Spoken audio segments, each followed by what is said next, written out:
I am your English teacher, Vani, and I am so happy to welcome you again to our learning journey with Nova Learn Books, an imprint of Mount Enlightenment International. Our 13th chapter is Keep Promise.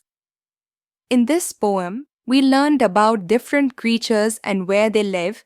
The pigeons fly high in the sky, frogs hop on land, fish swim in water, lions live in the forest, cows graze on grass, and babies sleep in warm beds. The poem also guides us to read well, learn deeply, respect our parents, and, most importantly, keep our promises. Get, set, go.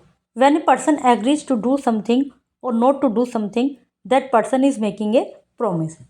यदि कोई person किसी काम को करने के लिए कहता है या किसी काम को करने से मना करता है कि भाई मैं इन फ्यूचर ऐसा नहीं करूँगा, तो वो एक प्रॉमिस करता है.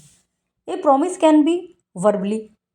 प्रॉमिस जो है वर्बली भी हो सकता है कि भाई केवल कह दिया, और it can be written down, और इसको लिखा भी जा सकता है एज ए कॉन्ट्रैक्ट, एक कॉन्ट्रैक्ट के रूप में कि भाई आगे से हम इस तरह से करेंगे.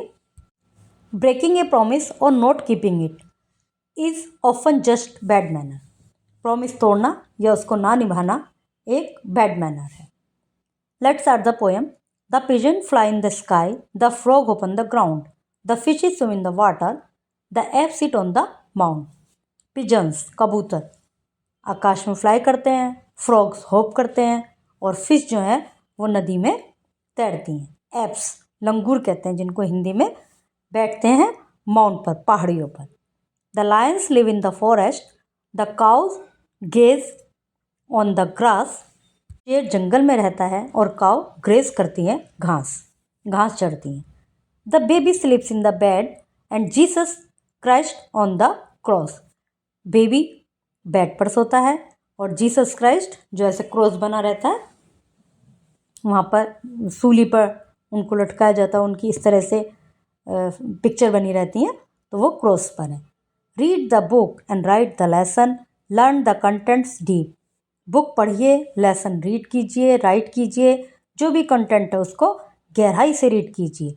ओबे your parents to fulfil the dreams. अपने पेरेंट्स को ओबे कीजिए, अपने पेरेंट्स को ओबे कीजिए, ड्रीम्स फुलफिल कीजिए. Keep children your promise keep. बच्चों हमेशा अपने प्रॉमिस को निभाइए, अपना वादा कभी मत तोड़िए. Dear students, this poem reminds us that a promise is precious, just like trust. When we keep our word, we become responsible and honest children. Let us try to be truthful, obedient, and kind, just as the poem teaches us. I am proud of you for reading with attention and joy today. See you tomorrow with another beautiful lesson to learn and grow.